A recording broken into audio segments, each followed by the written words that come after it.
News Talk 98.9, the roar of Memphis. Tool Talk Radio with Joe and Allan. Welcome to Tool Talk Radio. I'm Joe Thorderson with Thor's Hammer, Carpentry and Wood Turning. I'm Allan Gilbreth, darkoakmedia.com. And I'm Maximilian, wishing you all a very happy, not as you would expect, Joe, a very happy belated World Radio Day. And not only that, but a day that spans the week, National Entrepreneurship Week. Oh, well, I can get behind both of those. Okay, World Radio Day. Okay, and I thought you had some squirrely one that... it's not a squirrel, it's a pangolin. What is that? It's World Pangolin Day. How do you spell that? Okay, never mind. Right. It's an urban assault anteater. Oh, here we go. It is armored. It is armored. There you go. And how do you I knew cook how to those, explain Allan? that to him. Yeah, you probably have a recipe for those guys, too. No, I do not have a recipe. However, yes, I have played with one. Okay, so it's a turbocharged It looks like anteater. its entire... Like its scale system is full of the Fibonacci sequence. There we go. Okay, well, if you own a pangolin or if you've ever been interested. You don't get to own pangolins. Okay, all right. Well, or if you've eaten one like Allan. I mean, we know that. No. Get in touch with us. So, okay, well, this is going to be good. If you go to our Tool Talk Radio if you go to @Tool Talk Radio over on Facebook, I've made a couple of posts. I made a post about, there's a story that broke this week, Allan. For our great moments in building history, we are going to celebrate.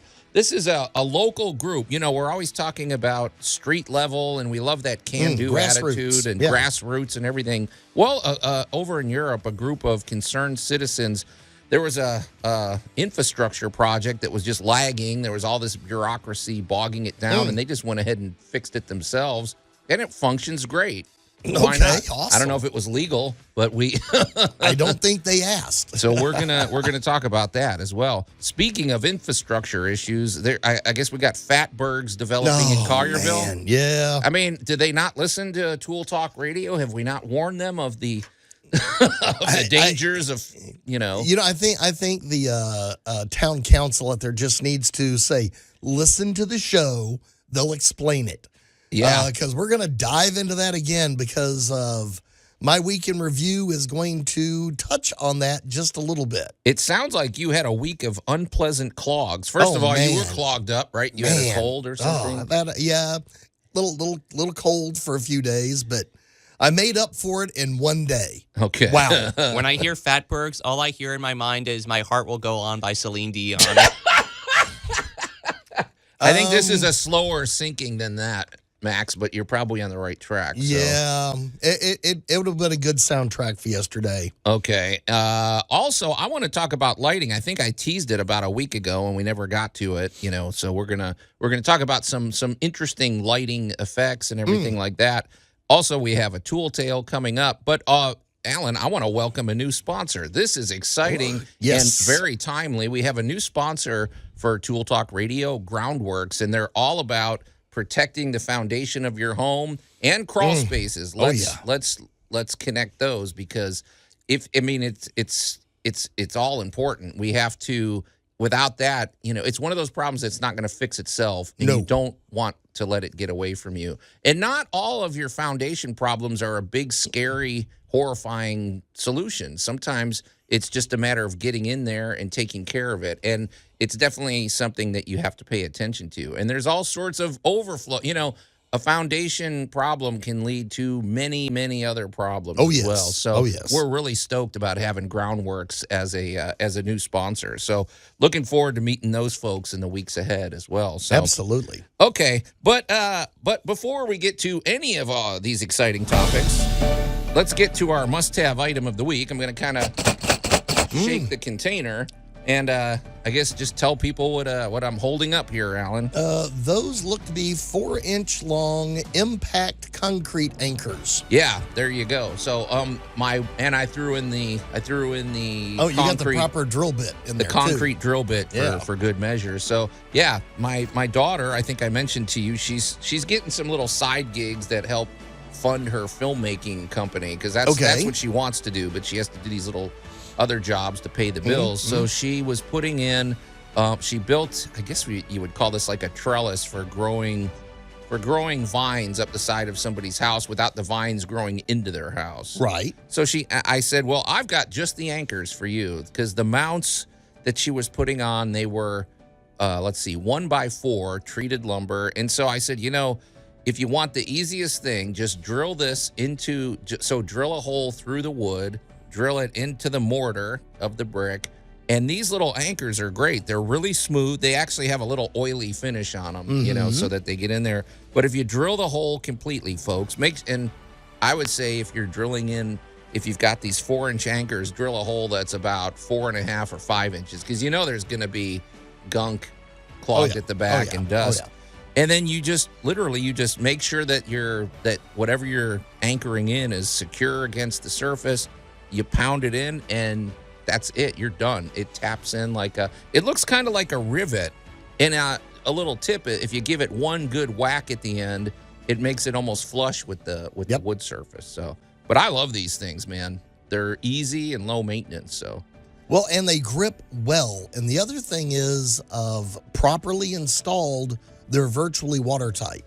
Yeah, I don't know how water would get into this. They're amazing anchors. We're going to have to do, probably not today, but we're going to do a show sometime in the near future on concrete and wall anchors. Oh, yeah. Because there are so many different types. And if you master these things, if you figure out how they really work, this is one of these where I'm going to look at somebody dead in the eye and say, if you figure these out and you get comfortable using them, these are honestly life-changing. Oh, yeah. Cheap devices change how you live. They do. Because now shelves don't sag, things don't fall off the wall, stuff stays where you put it, and you have confidence in it. And anchors are interesting because there's a fine line. You know this yourself, with sheetrock anchors or concrete anchors or really any kind of anchor.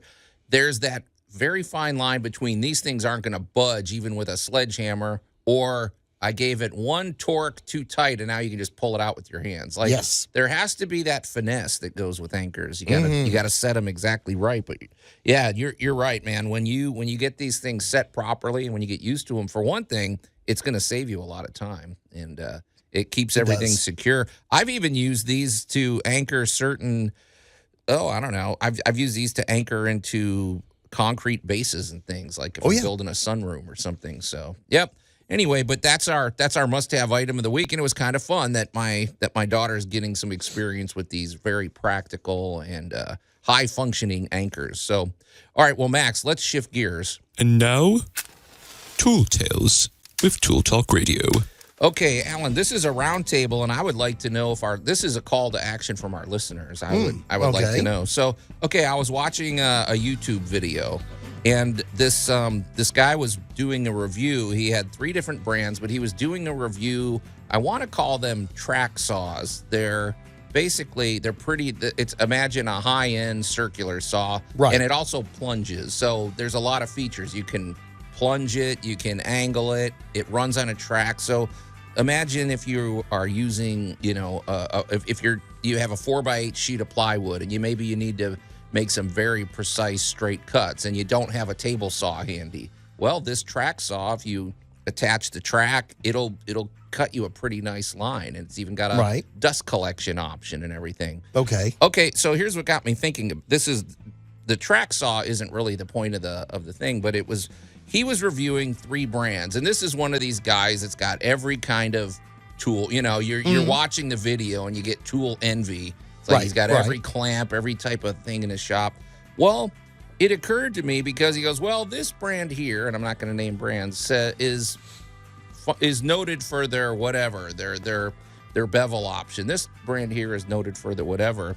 And it occurred to me these days, and I kind of blame you in a way because you got me hooked on battery-powered tools. Right. My tendency is, because I have this set of battery-powered tools where you can take the battery out and put it in you can take the one out of the drill and you can put it into the circular saw, whatever. Well, I don't even look at other brands anymore. And I feel like I'm missing quite a bit because this is just one of like 5 or 6 other brands. And I feel like I'm starting to get tunnel vision I don't know if I triggered you, Alan, but I'm starting to feel like I'm getting tunnel vision when it comes to shopping, and maybe I'm missing some good options out there. I didn't shop this way back when I bought corded tools. No, you just whatever I wanted. You had every rainbow, every color in the rainbow in the toolkit of. So these days, well, all right. Generally, once you have chosen your brand, you plugged in at a certain level. Yeah. You know, there's the high-end brand, the mid-level brand, and the mass market brand. Right. You know, we all know that's how it works. Yeah. Of wherever you plugged in is probably where you're going to stay unless it is a very specific need. Well, that's what I'm wondering. It's like, but also, what am I missing out there? Because okay, we'll get to it. I feel like I activated Allan this you morning. did. So, all right, so we're going to talk about that tunnel vision shopping when it comes to your hand tools. You're listening to Tool Talk Radio. We're going to take a quick break, and we'll be right back. Tool Talk Radio with Joe and Allan. I'm in danger. News Talk 98.9, the roar of Memphis. And welcome back to Tool Talk Radio. I'm Joe Thorderson with Thor's Hammer, Carpentry and Wood Turning, here with my buddy Allan Gilbreth from Dark Oak Media and our pal Max over there behind the glass. Let's see, before the break, if you're just tuning in, I don't know whether I triggered Allan or not, but I definitely sensed an emotional reaction coming from my co-host here. What I had said was before the break, I was just sort of noticing something about my own shopping habits. These days, when I go to the big box store and I need a hand-powered tool, let's specify. I'm not talking about, anything that's plug-in, because if I need a new miter saw or whatever, I'm open to looking at all brands. I'll just shop. But these days, if I'm being honest, when it comes time to buy, like a replacement drill or a circular saw or, a Sawzall or something like that, I more or less only look at the brand that I've already got battery systems for that. And suddenly I'm thinking, what am I missing out there, Allan? And also, here's another thing I'm noticing. You said something. It almost feels okay. The other thing about these brands, okay, the way they market and the way they paint. I guess the color of these tools are very distinct. You could look at a saw from 100 feet away and tell what brand it is by the coloring of it.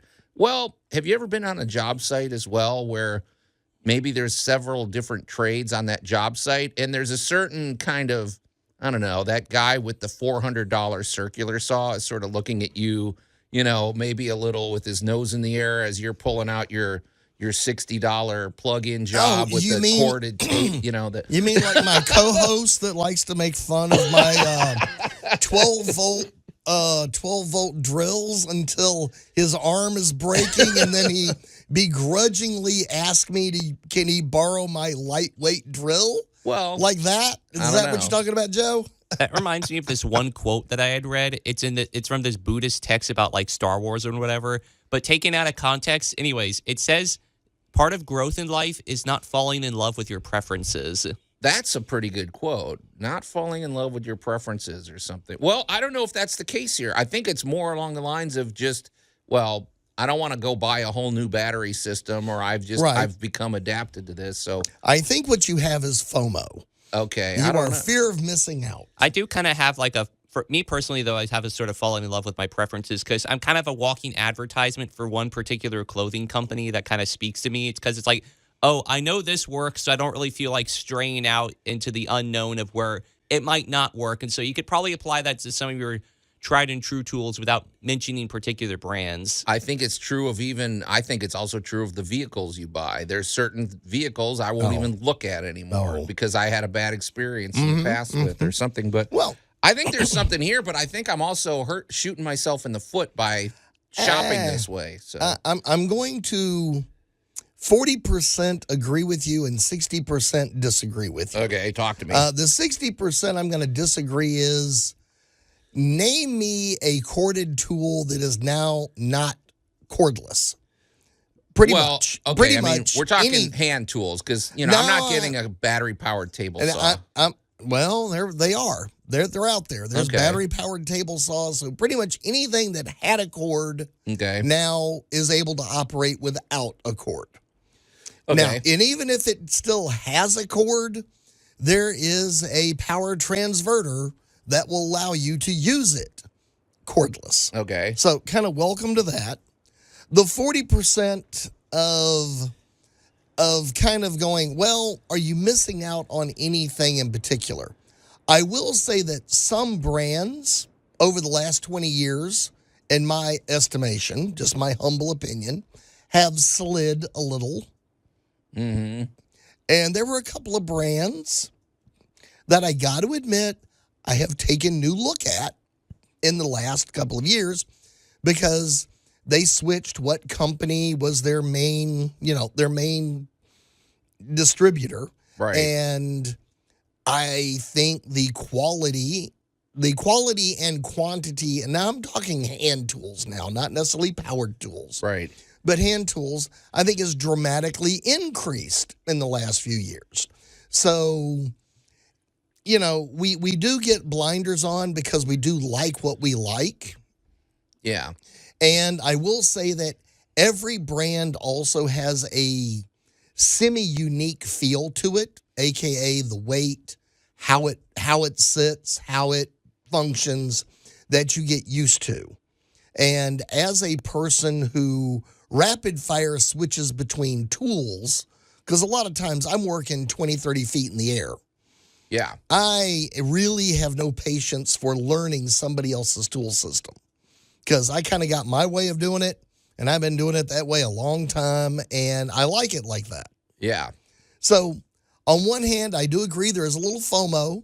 Sometimes you have a little fear of missing out. You want to go shop the other brands to see what they got.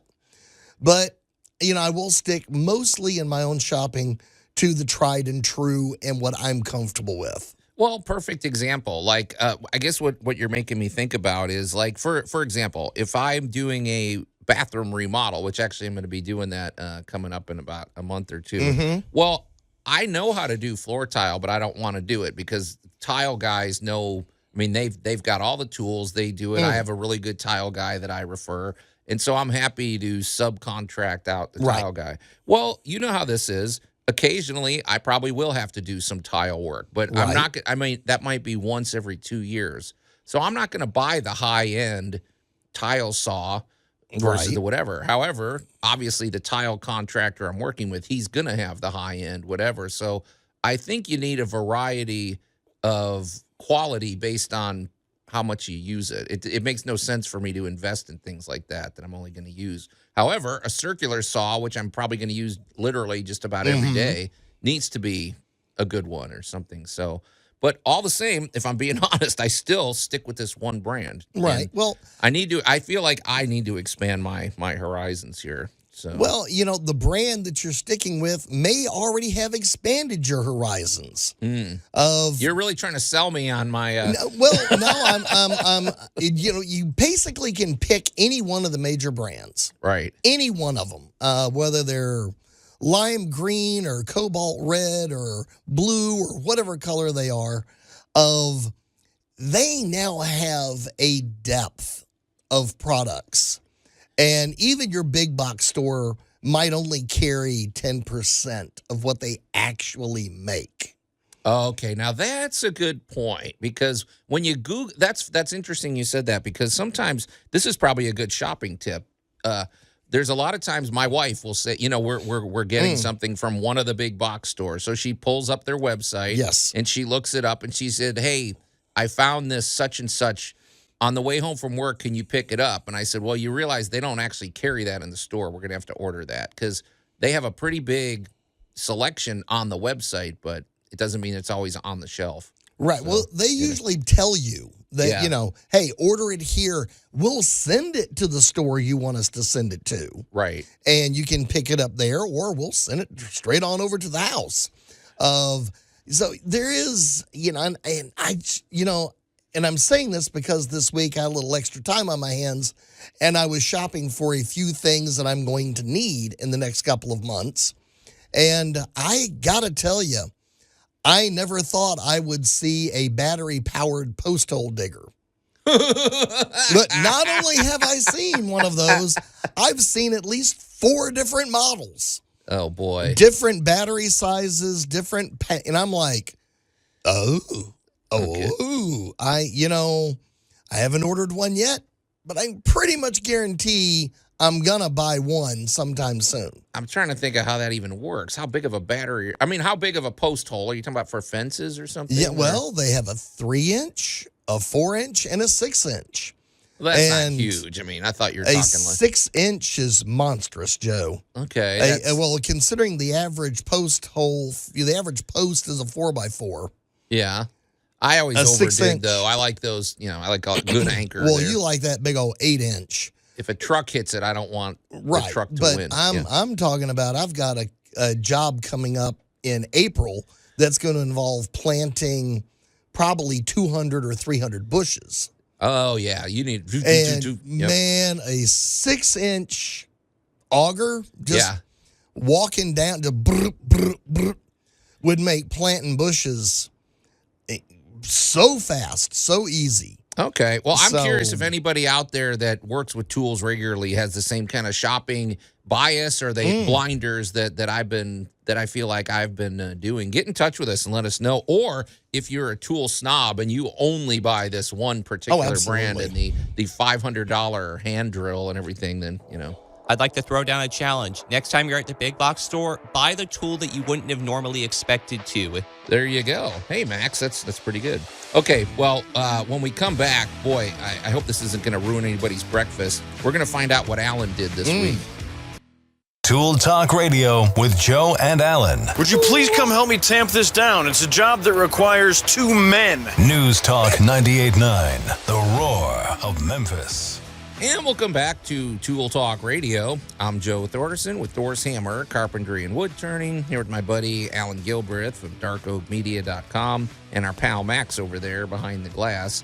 And let's see, if you're just tuning in, I've got a whole checklist. Today is, it's a belated World Radio Day. It's Entrepreneur Week. It's World Pangolin Day. And you're also telling me it's World Hippo Day. Correct. I mean... Now, I wonder if there's a way to overlap all these celebrations and have like a radio show with hippos and pangolins and do it in an entrepreneurial spirit. I don't know. I think it's our goal to try that. I think we call that the Memphis Barbecue Festival. Well, naturally, Allan knows about the best way to prepare a hippo. And just out of curiosity, what do you do with the skin? I mean, that's got to be... That's thick. That's some good leather. That's what they wear in Siberia. Oh my gosh, it's tough stuff. Well, let's shift gears, you guys. Oh, the humanity. And we're going to find out what Allan did this week. So, and I blame you. Yeah. I totally do, because you had to ask me a question earlier in the week about Fatbergs. I didn't ask you a question. The algorithms... I pulled up Google to look something up, and the first story that's at the top of the page says Fatbergs in Collierville, which yes, it how did. am I not going to respond to that or send it to all you? right, so let's address the Fatberg and all right, little known facts about oil and grease. Well, for new listeners, tell them what a Fatberg is. Well, we're getting there. Okay. We're getting there. So Stand by, everybody. Yeah, little known fact, fats, oils, and greases can solidify and actually can dry out.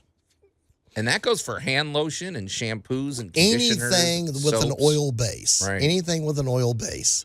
Now, let's add things we should not be flushing. Anything with the word wipe in it. Yeah. Yeah, any wipes. And the other one is the commercial brown paper towel you dry your hands off with. Right. That goes in the trash can. It does not go down plumbing. Can I just say one thing too? And this is the one problem at my own home that I have no responsibility for. I am not guilty of this at all. When it comes to clogging the drain with like a hair clog, obviously, I mean, what am I going to do? It's but if you have long, luxurious hair and that hair winds up in the sink, don't wash it down the drain. That's like mini. That is a clog waiting to happen. So Well, all right, let me please say- get that out of the sink and throw it in the Yeah, garbage. let me say something about human hair. Yeah. There is a reason that we dig it up in bogs 5,000 years later. Right. Human hair is It's resilient. it is very resistant to going away.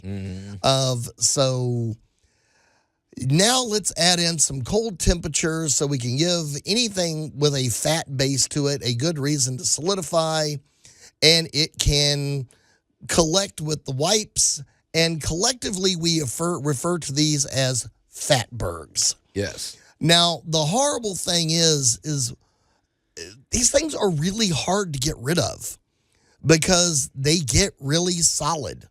And there are pictures from locally, the town of Collierville popped open one of the interfaces to one of their pumps, and it is completely, as they would like to say, it is chock-a-blocked with wipes and fat. Yeah. It is a solid, and I mean solid mass. Yeah, I guess I just wonder how you break it down. I mean, it sounds... You get an auger and dig it out. And that's a slimy, solid... Ugh, man, It that is just sounds difficult. Just rough. It is just plain rough. So, because you asked me about that, you put it into the universe that my Friday would be spent under some sinks with my favorite topic in the entire world, and that is rice. Oh, gosh. Okay. Well, weeks always take on a theme. It is. Yours was And unpleasant clog. this week it's backed up. Okay. So, the problem is, all right, you have a variety of different clogs that you can have. Of course, you can have a hair clog. You can have your typical I overloaded something going down the sink. And generally, a chemical drain release product will get rid of that for you if it's a true organic.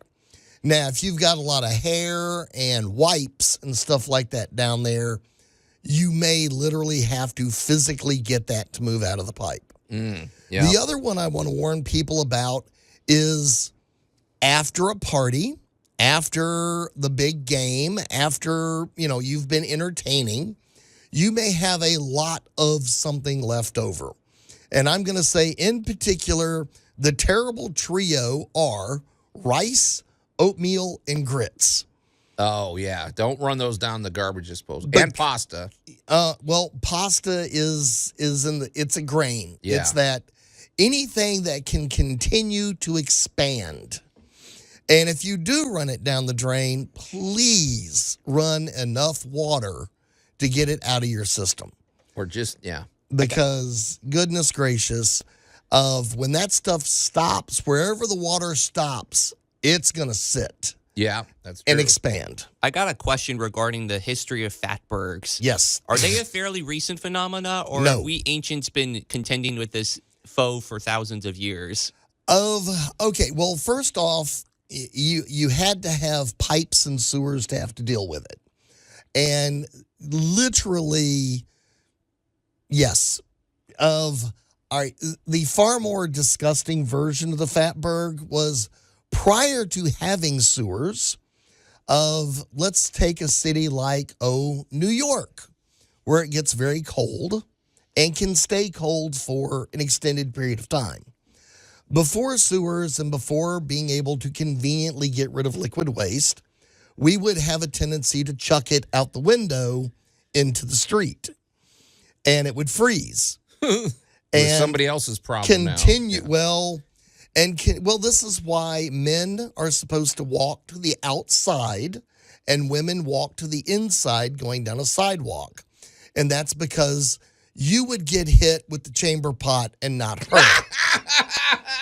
For some reason, this is just making me think of like Atticus the plumber in ancient Rome, just having to clean Fatbergs out of the aqueducts. Yes. Well, and because of that, when you look at cities, especially in northern climates, the reason the housing is built so far back from the street and up multiple steps is that, the street and the ensuing frozen waste would build up several feet over the winter. Right. And then spring comes, and now you have the opposite, more horrible effect of it now melting and going away. So you could build fortifications out of these. Well, I'm sure people have, is the frightening part. So the legend of what to do with your waste has plagued us since we decided to live anywhere close to each other. All right, before we really just start getting hate mail here, I'm curious though, what's the situation in Collierville? Because to our credit, I can't say that I've heard of here in the Mid-South having many issues with Fatbergs. I know we talked about some places up north that were really having problems, but what in this particular case is going on? Is it Wipes. just wipes, really? Wipes. Well, that's not fat. That's just improper. Well, the wipe... Yeah, those flushable wipes really aren't. Well, I thought- Give the fats something to accumulate on. Well, I thought soaps have fats in them. All right, a soap does, but that is a chemical process of bonding with and removing. What I'm talking about is, all right, let's think about this for just a moment. The kids are hungry, so you boil a few hot dogs. All right, well, there is going to be a tiny layer of grease on that nobody is going to notice. But next week, it's going to be 14, 15 degrees here in the Mid-South. It's already been predicted. Right. We got a polar vortex coming. Yeah. For those of you who are listening to us in northern climes, I know you're Rolling your eyes, You're rolling your eyes going, yeah, no kidding. Right. But next week, it's going to be 14 degrees. So that little bit of grease that goes down the sink is going to solidify somewhere as soon as it gets cold enough. And if you've got wipes, if you've got these things that I know even the disposable wipes that say they break down, they don't break down as quickly as, let's say, a toilet paper.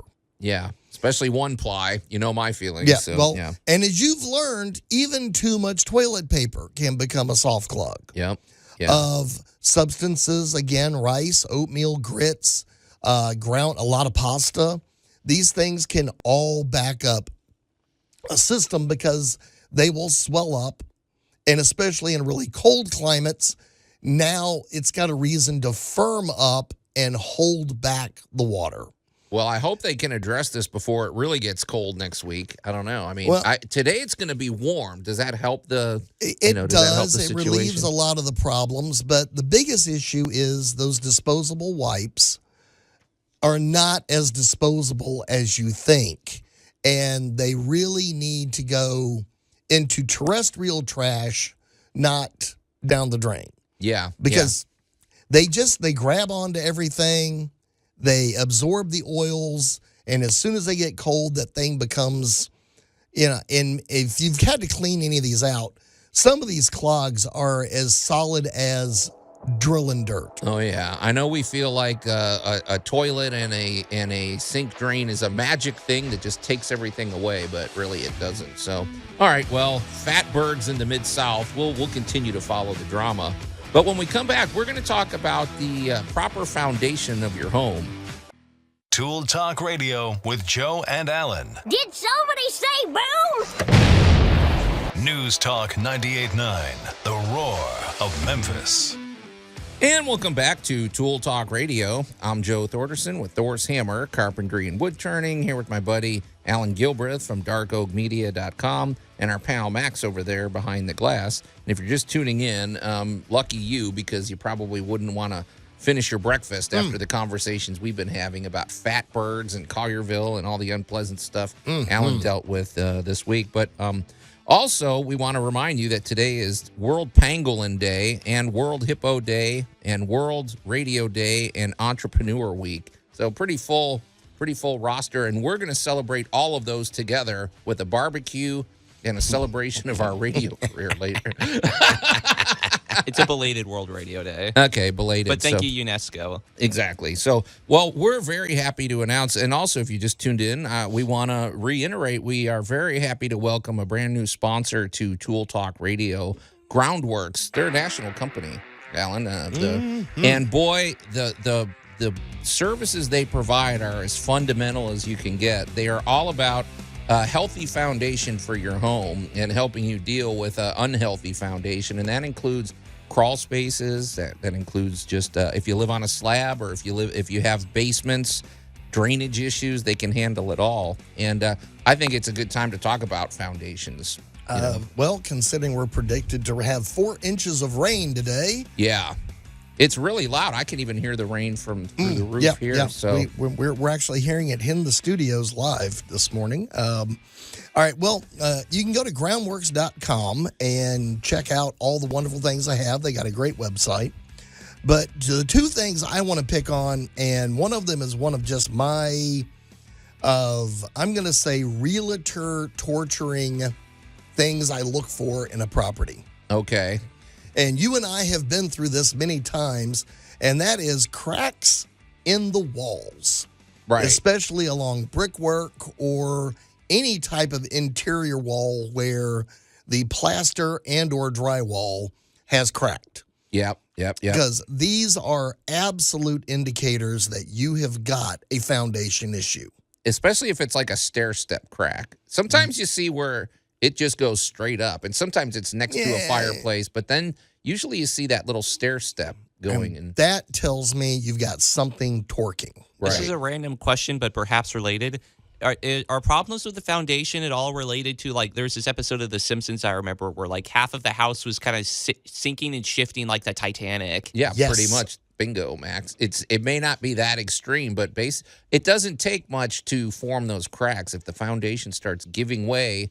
And usually this is what bugs me, Alan, is a lot of this stuff is very preventable. It's usually it's water management, right? Yes. You don't want water, especially, now let's just face it. If you live on a hill or even a little bit of a slope, we know how that is.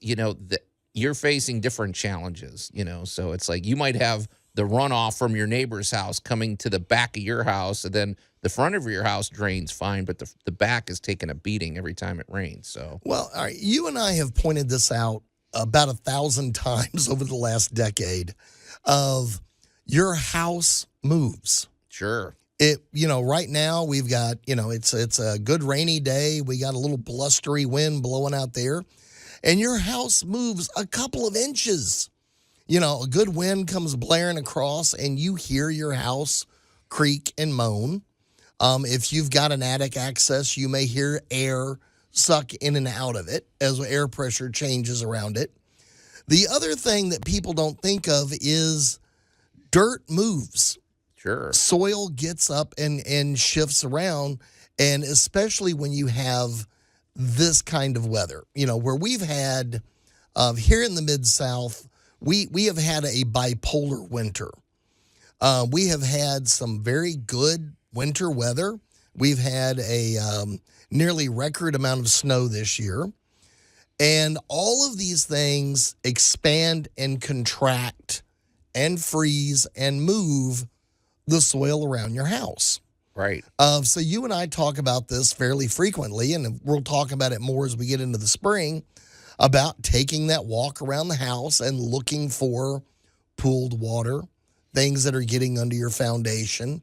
Do you have a crack in your foundation? You're walking around your carport or your garage, and there's a big crack. Well, that's not the floor of your garage. That's part of your foundation. Right. And if you've got a crack in that, you've got issues. Yep. I'm not sure whether or not it's possible, but I'm trying to think of, like, ways where you could look at the like the ways you guys described finding, like, potential foundation problems seems to be like, you have to navigate by, like, looking at the surface of it. Kind of like when you're, like, cooking chicken or whatever, like, you can tell when it's ready to turn over by looking at the edges of it, but not, like, the bottom of it. But is there technology nowadays to where you could actually, like, peer into the foundation itself, like LiDAR? Oh, now that is a good question. Well, I don't know. Actually, yes. There are a number of them. One of them is just how level is it? Yeah. Are you on a slab or do you have a crawl space? A big one, Max, is your floor bouncy? Right. And what I mean by that is you have a crawl space, and we've all walked through grandma's house at some point in our life, Right. And there was always that one spot in the hall that felt a little different than the kitchen. Right. Yeah. Exactly. Right. I'm working on a house right now in Fayette County where we did have to go into the crawl space and add of proper supports to bring the floors up to level. Right. Oh, yeah. And that's because this is a very old home, and we're bringing it back to life. And there was just a lot of old things that just boards that had warped, things that had been walked on, or where something very heavy had been. Yeah. And these can all wear on how your house is supported. Well, if you go to groundworks.com, nice, easy website to remember, too, you get a free inspection. And it's interesting because foundation problems, they can manifest themselves in a lot of unusual ways. Like you said, bouncy floors. People might go, well, why would that matter? Well, okay, let's suppose you have a crawl space. Well, those crawl spaces have to breathe.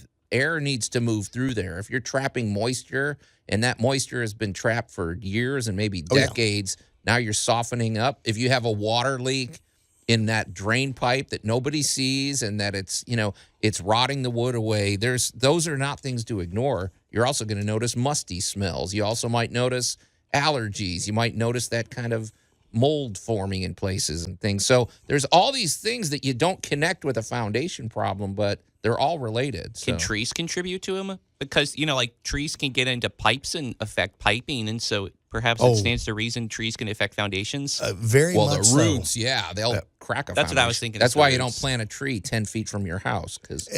Well, you can put a crepe myrtle 10 feet from the house. Do not put going to be 80-foot tall yellow pine right next to the house because it's small and cute now. Right. So, yes, you are very correct. We have, here in the Mid-South, we are blessed with a truly amazing number of trees compared to most cities.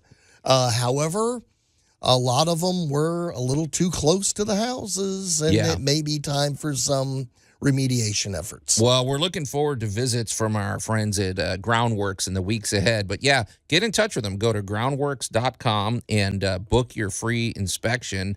It's worth it. I mean, it is a fundamental, foundational situation here. You want to make sure the foundation of your home is solid because it affects every other aspect of your home. Yeah, so. Jay's got your roof. Groundworks has got your foundation. Absolutely. So welcome aboard, Groundworks. We're glad to have you here. So, well, Allan, hour one of Tool Talk Radio's in the can, but we have some pretty fun segments coming up. I'm really looking forward to our great moments in history about a resilient group of citizens that took care of an infrastructure problem over in Europe.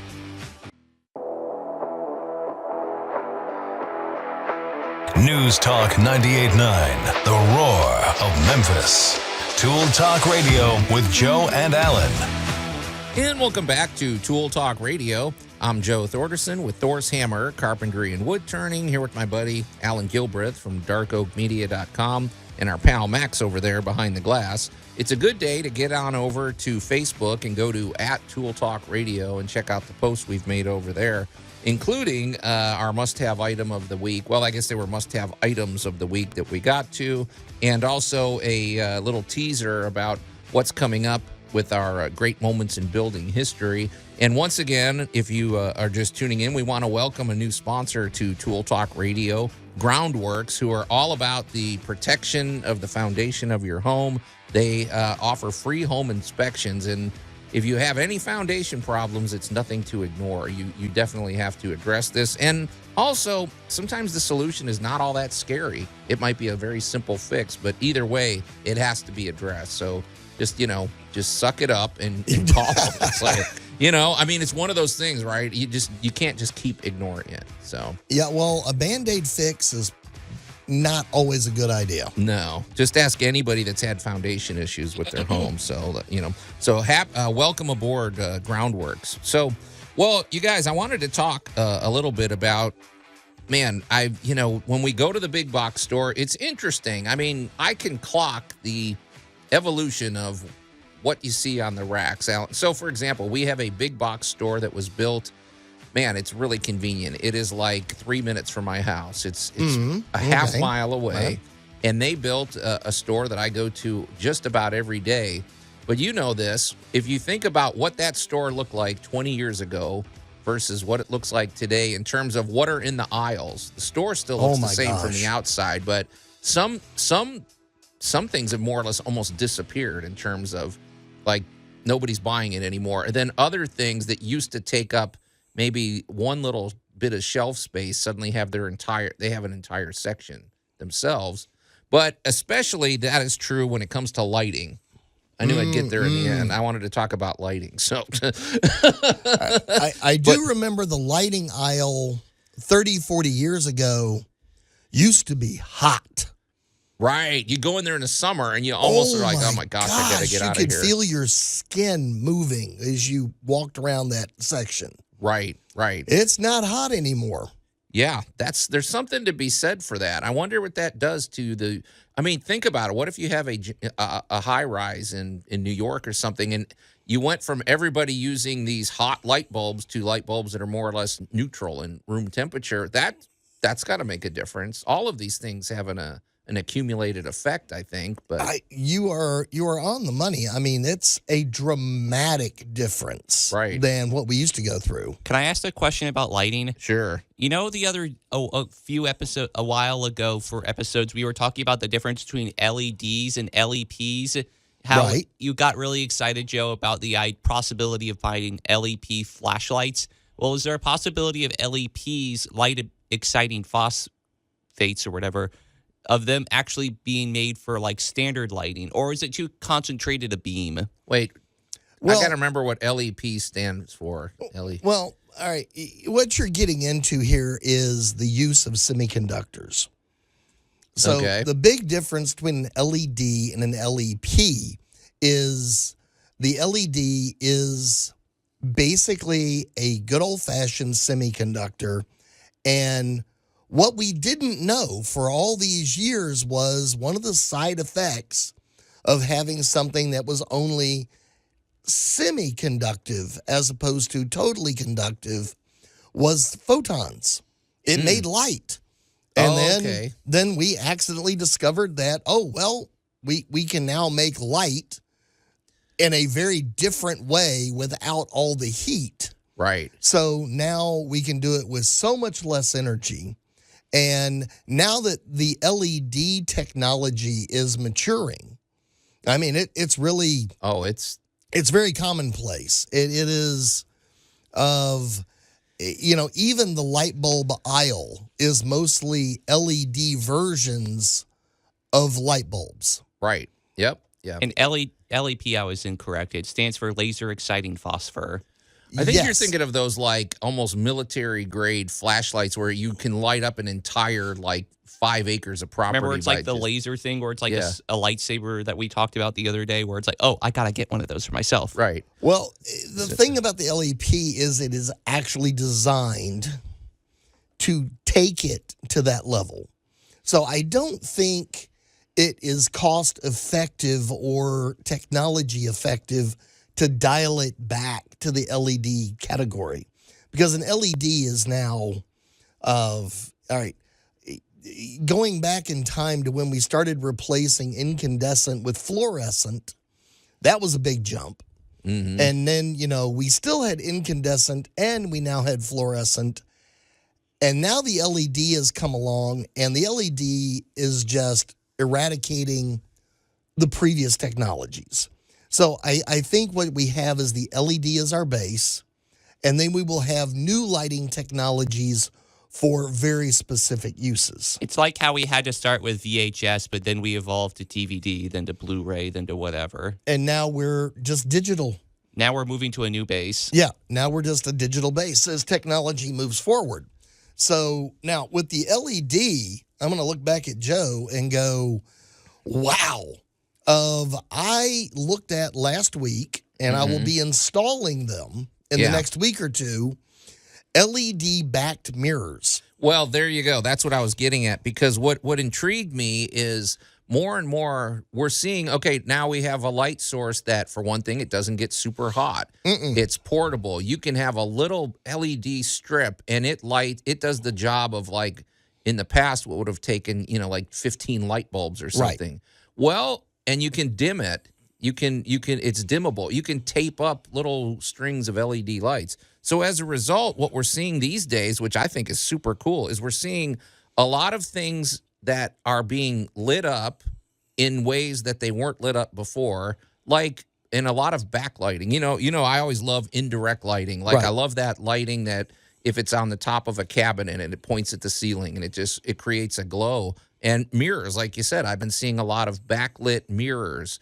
And even people that they might have like an entertainment center or bookshelf or book, and they light it up, and it's indirect lighting. And man, does it make a difference in the ambiance of a room. So. Now, would indirect lighting like that, like behind a mirror, would it illuminate a little better than typical restrooms? Because, not to be vain, but when I'm using like a mirror in the restroom, it makes my skin look terrible. Oh, there's some lights, like fluorescent light. My wife's very particular about what light bulbs, because it makes you look green, or it might make you look odd. But what got me interested in this, Max, was I went out of town and I stayed at a hotel, and they had one of these backlit mirrors, and it was really nice because first thing in the morning you don't want bright whatever. Right. You turn it on, it gave you plenty of visibility. It was a nice, pleasant glow, but it wasn't overwhelming, and it actually looked super cool.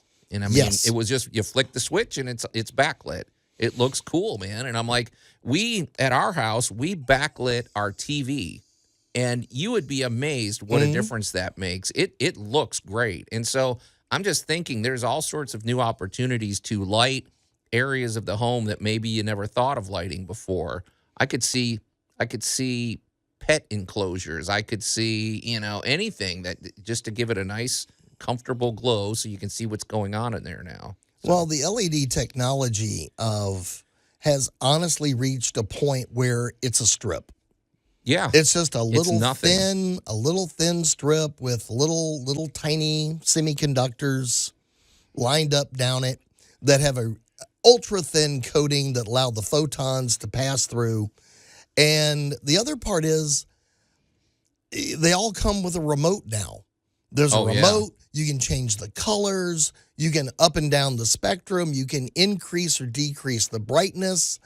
So the convenience level of this technology is just outstanding.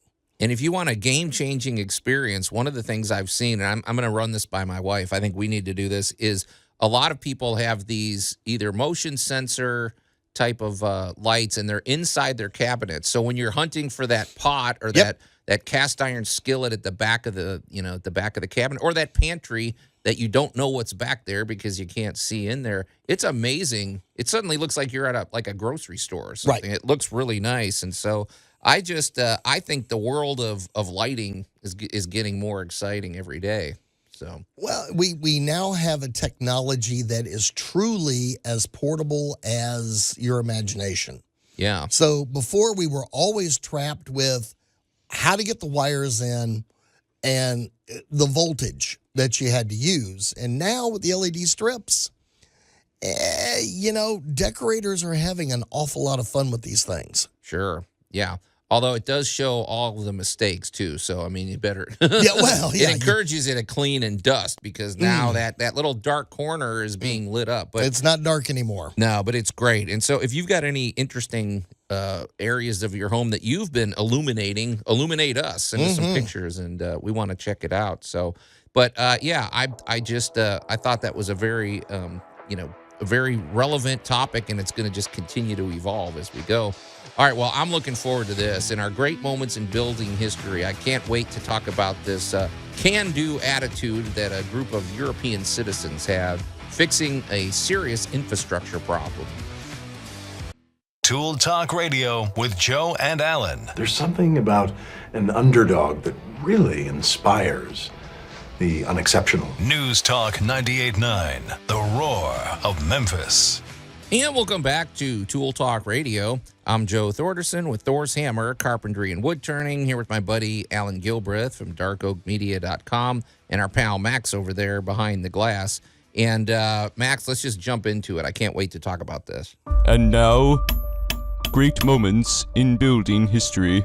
Well, Allan, this is a very modern construction. In fact, it's so modern, I think they only finished it about 3 or 4 weeks ago. This is a breaking story across Europe, and I just want to hit the bullet points here. So we're talking Dateline, the Birdie region of the Czech Republic. That is Europe, right? I have my geography right. Yes, the Czech Republic is Europe. Okay, well, this happened. Okay, so a few decades ago, the military had to dig a bypass ditch, which I guess, whatever, they had to get somewhere. And they, as a result, it drained a river that basically used to feed this wetland area. And it really messed up some of the native species there. Were not happy about it. They were kind of like, okay, you just took our water supply away, you guys. And so after years, some ecologists were reviewing, we really need to do something about this. So for 7 years, they've been working on this project. Basically, they want to fix the situation and make themselves a dam. I guess, dam up that section and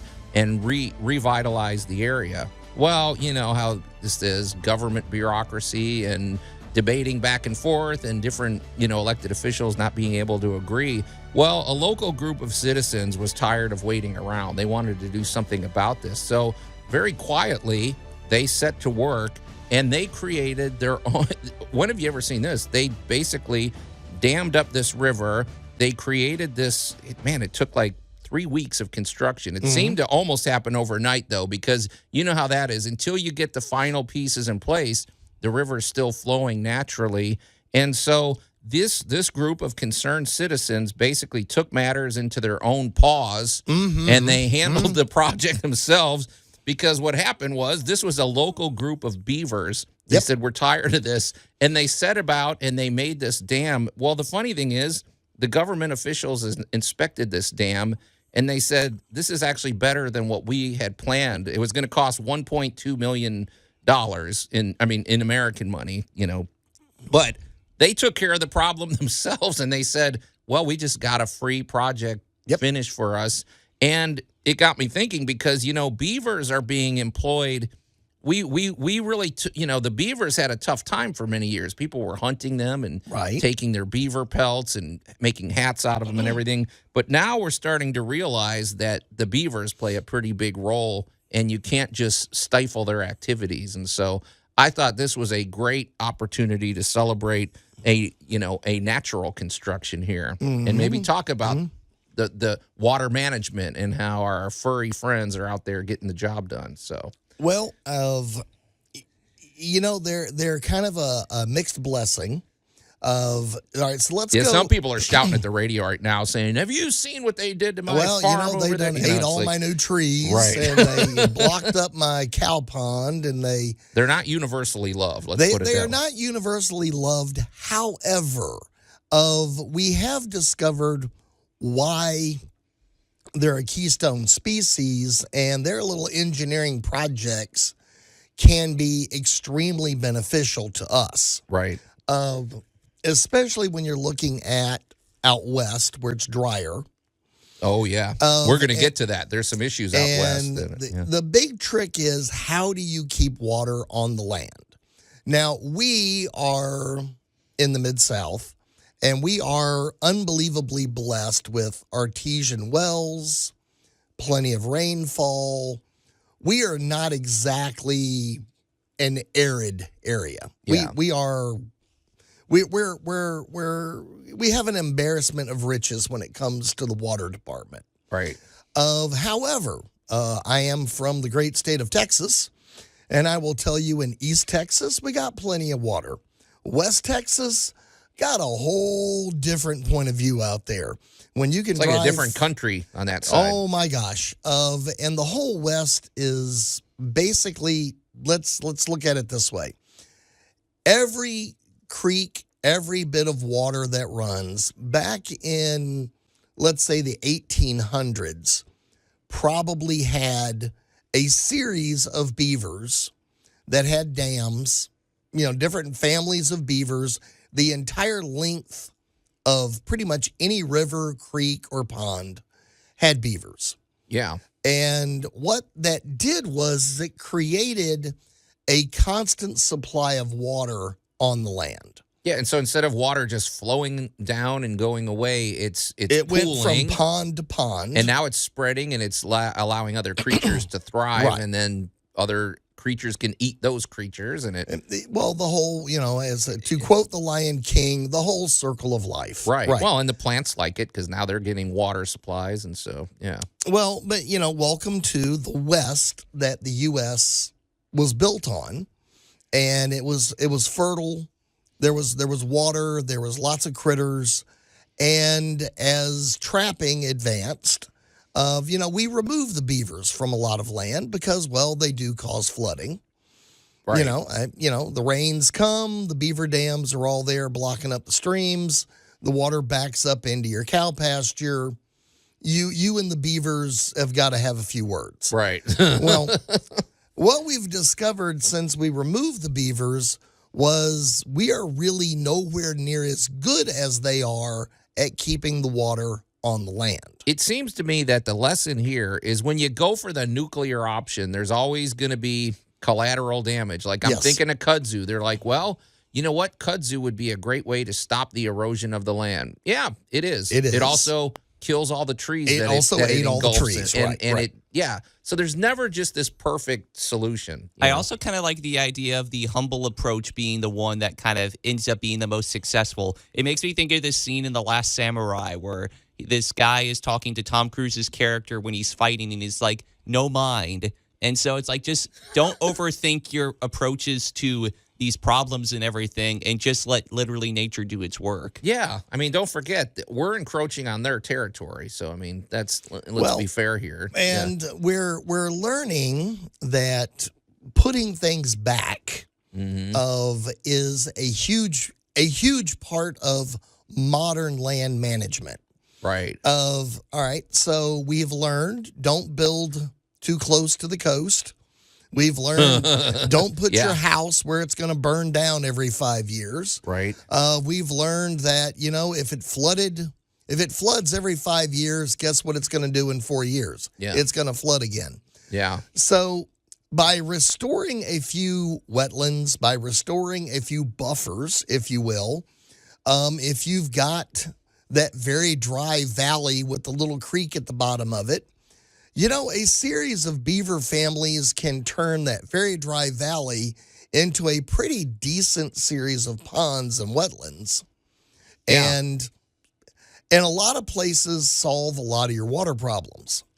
Yeah. So welcome to the maligned and loved beaver. I would think too, in the right location, they're keeping overgrowth. They're probably managing overgrowth. They're out there chopping down. Well, they do create meadows because they do eat. They are rodents. Their little teeth never stop growing. They never stop chewing. So they take out, they take out a lot of vegetation. Right. Keep things a certain way, and and when you're out west, that means more deer, more antelope. Which I'm not averse to a little venison myself. So, so and again, I'm going to throw in properly managed. Nature has a way of just taking care of itself. Well, I got a question for you because I was watching as I went down the rabbit hole here. There was a conversation about certain. Okay, there was a guy. He was a beaver hunter. He was unapologetic. He's like, these guys are ruining our farmland around here. I've got cattle ranchers that they've had the cows flooded out and everything. Okay, well, I do see their point. I guess I'm wondering, is there a way to live in harmony with these guys? I don't know. I love beavers. They're cool. They're just neat animals, and I don't want to just wipe out a species because, whatever. But there's got to be a happy medium. There is. And it depends on what your goals are, especially regarding an area that has water issues. Right. So in the high country, you see a lot of people think like Washington State and Oregon are all coast. And they're not. There's a mountain range halfway through the state. So half of the state is the shipping and all that. The other half is desert, and we'll talk a little more about that when we come back. Well, the desert is, ground zero for the Beaver renewal. So we're going to talk about that when we come back here on Tool Talk Radio. Tool Talk Radio with Joe and Allan. This is glue. Strong stuff. News Talk 98.9, the roar of Memphis. And welcome back to Tool Talk Radio. I'm Joe Thorderson with Thor's Hammer, Carpentry and Wood Turning, here with my buddy Allan Gilbreth from darkoakmedia.com and our pal Max over there behind the glass. And in a minute, we're going to get back to our conversation about the noble beaver, nature's carpenter, and how they stepped up and took care of a pretty big problem over in the Czech Republic. But also, beavers are going to be employed here in the United States. There's some issues going on out west, and now, boy, have the tables turned. They were looking, now now they're looking to the beavers for a solution. From poached to employed. There you go, exactly. So before we get back to that conversation, though, let's talk about our good buddy Jay Hill with Big M Roofing and Remodeling. Now, I don't, as much as we do love the nature's carpenter, the noble beaver, I don't know that Jay has a job for that. I can't see how he would employ that in a roofing situation. I'd like to see beavers on the roof. That would be cool. I mean, they'd work hard. I bet you they'd work through breaks and everything. So You'd probably have to find a way to synchronize them, though. Yeah. I'm not going Synchronized. there. I'm not going there. But anyway, this is exciting, too, because we also want to let you know, if you're just tuning in, that we're happy to welcome a new sponsor to our show, Groundworks, who they handle the foundation of your home. So basically, we're set from top to bottom because they handle the foundation, and our buddy Jay Hill handles the exterior protection from top to bottom. And he handles the middle, too, except the kitchen. Right. I mean, it's basically roofing, siding, gutters, windows, and select remodeling. He's happy to remodel any part of your house except the kitchen. He wants no part of it. It's it holds him up. Those projects drag out. But we especially talk about Jay's expertise in the roofing department because he is he's a GAF, Master Elite Installer. He is always 5 stars with the Better Business Bureau. And as a matter of fact, when it comes to rankings, he is one of the top-rated roofers in the entire region, which is no small feat. There's a lot of roofers out there, but Jay stands alone. And one of the things that sets Jay apart also is the fact that he is a former insurance agent. And you might say, well, what's the big deal about that?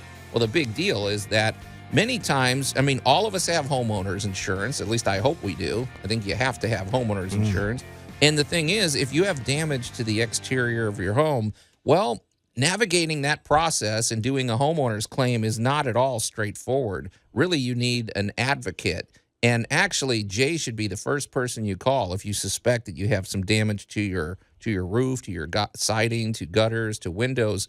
Because if there is a way forward, Jay comes out, he does a free consultation with you, he knows the protocols, he knows the entire process. And if there is a way forward to have your homeowner's insurance take care of it, it is a huge savings. Allan and I both had our roofs replaced by doing that, by leaning into Jay's expertise. But also, technology has improved quite a bit. Roofs are now roofing systems. Gutters are gutter systems. Really, the roofing, the siding, the gutters, the windows, the technology has improved so much. And if you install them correctly, they work in harmony, and they're really going to protect the outside of your home. And over time, they really pay for themselves with savings in utility bills and just protecting what's going on inside your home. So we love Jay Hill. We love the optimism and the energy he brings to every project. And he always encourages you to call him directly. So get in touch with Jay. You can call him at 901-484-5645 or go to bigmroofingandremodeling.com. And just a reminder, because let's see. Well, okay. Don't call him during the big game. I guess it was too late. That was last week, so never mind. Okay. Anyway, hey, I want to shift gears. We're getting back to our conversation about this story that happened in the Czech Republic, and we had a nice little comment over on our Facebook post, and they said this fan said they are entitled to compensation in an exclamation point. Perhaps some birch bark, leaves, maple twigs, and fresh lily roots would be a start. So, well, I think so. I mean, I think they should get some sort of compensation, or at least let's not shoot them, or let's not. But they took care of a problem. Thank you, dear listener, for that comment. But Allan, we were talking before the break about how in nature the beavers serve a lot of, they serve actually a purpose, and they help the whole ecosystem around them and everything. So, but now we're talking. You teed it up. We're looking out west, because out west, if you recall, what was this during the Great Depression? Mm-hmm. They built the Hoover Dam, which is, it is a monumental project, and the idea was it would generate electricity, which it does because the water flowing through it, but also it could be a water source for people living out west, because I can tell you, I lived out west, and that's where we got our water from. And but we got a problem, Allan, because the Hoover Dam did create certain problems in terms of what it did to the ecosystem, because it's one thing to have 300 beaver dams spread throughout the territory. It's quite another to have one just massive dam that floods that same area, kind of like we said, the nuclear option. And now Lake Mead is draining because so many people live out west. And right. Now it's funny, they're turning to the local beavers to try to fix the problem. So, well, again, when we were, in the 1800s and it's the wild, wild west, trapping beavers was a great way to make a living. And everybody was always looking for new territories and all that. Well, we came along, and we have a tendency to like the same things as other critters. We like those views, and we like certain aspects of it. The problem is a lot of the stuff we build doesn't last. Or we overbuild. Yeah. Of a lot of rivers, and again, we're kind of picking out west, but this applies all over, and including the state of Tennessee. Because in the state of Tennessee, I'll throw in, we had a lot of mining, and we had a lot of early from 1890 to 1910, this country underwent a massive infrastructure push because now people wanted electricity. Right. And a lot of these dams and coal mines and all of these things that were being built at the time, well, it is now the year 2000. It's a 2025. Right. Some of these things we built are 100 to 120 to 130 years old. Yeah. The technology that was installed in them has long been replaced by other means, and now we're stuck with a dam that doesn't really serve any purpose, except now we're having to pay to maintain it. Well, do you think it's true that it doesn't serve a purpose? Well, one thing I forgot to mention too. So if you want to Google this or just look it up on YouTube or something, what you'll see is that Lake Mead it's lowering. They're draining it because there's such a demand on the lake that it's not providing enough water. And what you see is that it's also lowered the output of electricity by 25% because there's less water pressure. And Allan, that's a big deal. It is. They're saying in 20 years, Vegas could run out of water. And that place keeps growing. So there's got to be a solution here. And this is where what was a great idea 125 years ago is now a burden. Right. And in many communities, and I will give the state of Tennessee some pretty mad props. The state of Tennessee has had of different programs, especially not so much here in the West Tennessee, but in Middle and Eastern Tennessee, of finding and capping old mines so that things are not just falling down in the hole, because people have lost their lives not knowing that there was a coal mine on their property. Well, wouldn't that be an ideal scenario for creating like sinkholes and everything? And if it's it can cause a wide variety of problems, or gas leaks or anything. Yes, man. Tennessee has been pretty proactive in going out and trying to get ahead of these problems that we didn't know we were creating 120 years ago. Now, out west, where we start looking at some of these valleys that have dried out, of repatriating beavers to them means that you now have somebody for free, not us. Right. We're not having to pay for this.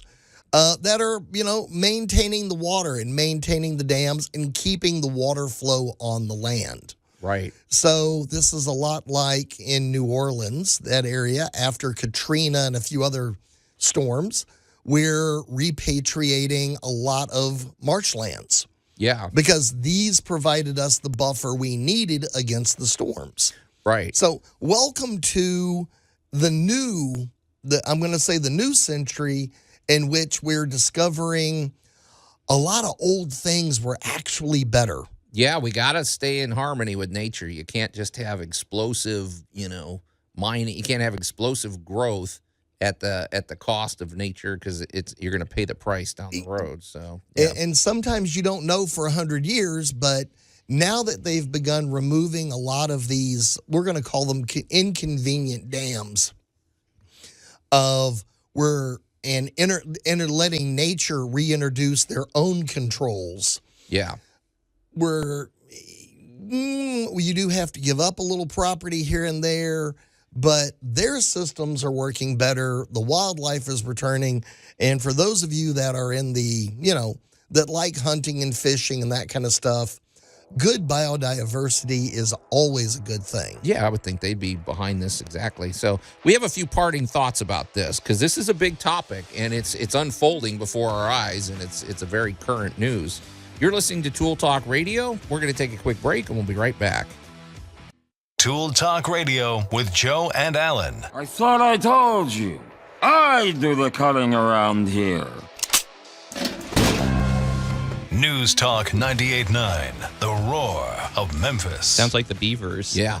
And welcome back to Tool Talk Radio. I'm Joe Thorderson with Thor's Hammer, Carpentry and Wood Turning, here with my buddy Allan Gilbreth from darkoakmedia.com and our pal Max over there behind the glass. And go to @Tool Talk Radio over on Facebook, and you'll see what we're talking about. We posted an article that really was all about the great moments in building history, about a local group of beavers in the Czech Republic that took care of a serious infrastructure problem, saved the taxpayers $1.2 million. Well, in our money, 1.2 million. I think whatever. I don't know what their currency is over there, but we've been talking about how sometimes if you just let nature take care of a situation, it'll get fixed. And beavers they serve a very important function in our ecosystem, and throughout history, beavers have had a tough time of it. They were hunted for their pelts and for their, or they were driven out because people didn't want them damming up their creeks and things like that. But in Vegas, they are looking to, well, it's not just Las Vegas, it's really just any western part of the country that relies on the water provided by Lake Mead to not only provide them water but also provide electricity is in serious trouble, because this dam, it can't keep up with the with the demand of water, and it's starting to drain. So there's a risk that in 20 years Vegas could run out of water. I mean, if they don't do something about it. And Allan, I did have a question, because what they're talking about is maybe not relying so much on that, and I don't know what they do. I don't know if they drain Lake Mead a little more.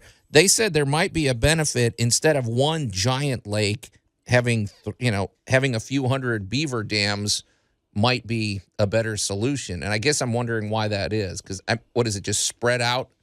I guess it makes the ground more fertile too, or something. Or you're kind of back to a natural rhythm there. Now it depends on it depends on your goal and what you're trying to do. Okay, they're talking about sustainability. I mean, that's what they're talking about. As technologies change, we've been talking about LED lighting all day today, because LEDs use a lot less power. They're infinitely more variable in what we can use them for. So technology has a way of bringing you new options. So the technology that we're experiencing now, we have more than one option on how to generate electricity. And I got news for you. There's a dozen more technologies being worked on now that we'll be talking about 10 years from now. Well, that's a good point. You know, so technology is always bringing us new options. The interesting thing is a lot of the areas where, let's just say there are fewer people and more options, having plenty of little beaver dams and that kind of stuff on the land means you're retaining more water in smaller little pockets. Yeah. You're maintaining a biodiversity. You're not having the algae blooms and the horrible effects that we have with larger bodies of water, especially those that are impacted dramatically by agricultural runoff. So these things have a way of kind of cleaning up the environment for you, but you do have to make room for them. Well, I just wonder if there's a day where they may just dismantle the Hoover Dam. The reason I'm asking is because we once focused on the Hoover Dam, and it was a great infrastructure project. It's an amazing bit of construction. However, Lake Mead is considered one of the most dangerous lakes in the United States because what they did is they filled up a valley that was just a regular valley, and by submerging trees and different parts of the soil and things like that, it created gases. It created these little weird pockets of chemical reactions and things like that. So if you go water skiing out on Lake Mead, you might hit some dangerous areas, and people do lose their lives out there. So it's created a lot of issues. I think this is where a balanced approach is gonna have to happen. I think of new technologies for generating electricity will be applied. I think maintaining the dam, because it's now installed. Yeah. It's now been there for 100 years. I think maintaining it is going to be a big part of it. But I think also allowing natural measures to take place downstream or up on the feeder areas where more water can be kept on the land, then, I think once we find the right balance for it, then it'll work. Yeah. I think, but we also have to project what are we going to need 20 years from now and 50 years from now. Sure. And how much water is it going to take? How much electricity is it going to take? I will give you a case in point here in Memphis. Back in the 80s, when a project called Germantown Parkway was being proposed, everybody went, oh my gosh, we do not need a road that big out in the middle of cornfields and horses. Oh, yeah, that's what Cordova was back then. It was, so we have a really big 6-lane, with a turn lane, I guess you'd call it a 7-lane road. It's not a highway, it's just a road. And could you imagine trying to navigate this side of Shelby County without that road today? Even today, it's... Well, we almost need another lane in there. 40 years later, this road went from being in the middle of nowhere to being in the middle of everything. Yeah. And it's a critical thoroughfare. Right. So welcome to, and we've talked about this so many times, urban planning and predicting what you need. The cool thing is, talking about beavers and beaver dams, is nature is a very inexpensive way to lend a hand if you want to look to the future and kind of go, hey, this might solve problems for us in the future. Well, there's just a certain poetic justice, too, that I see with this. I love things like this. I was watching a video where they were showing there was an area where, for whatever reason, this was an area where people like to fly their drones in and film it, and without permission and things like that. Well, the owner of this area, he got some trained falcons and some trained eagles, and you should see how effective they are at taking out drones. Oh, yeah. It's pretty cool. And I'm like... That is some interesting YouTube rabbit hole to fall down. It is. So it's like I like seeing nature. We need to partner with nature. I mean, and work together in harmony. Absolutely. So anyway, this was a great story. I would encourage you. I couldn't find many YouTube videos about it, but also I did find several articles about this beaver dam, and boy, did they employ the puns, of course. I mean, the whole thing. Oh, yes. People are having fun, but it's really a Frankly, feel-good my story. dear, I don't give a damn. There you go. The perfect pun. Well, we do give one to Max, but hey, before we get out of here again, we just want to say once again how happy we are to welcome Groundworks to Tool Talk Radio. And if you have any issues with your foundation, and even if you have some curious problems with your home that may be related, like sagging floors or a musty smell or water issues, that may be a foundation issue. So get in touch with them. You can visit groundworks.com today and book your free inspection. And also, I would say out there too, if you want to, if you're interested in advertising on Tool Talk Radio, contact me directly. How's that? 901-921-7105. We're talking to some people right now, Alan. That's true. It's kind of cool. So, and we love the partners we have, and we just love the the quality partners we get on Tool Talk. I don't know how we attract them, Alan, because you and I are a little dubious, we do good. but we've done that. So, well, another wide-ranging episode of Tool Talk Radio is in the can. So on behalf of my buddy, Allan Gilbreth, and our pal Max over there behind the glass, I'm Joe Thorderson. Thanks for listening, and we'll see you next week.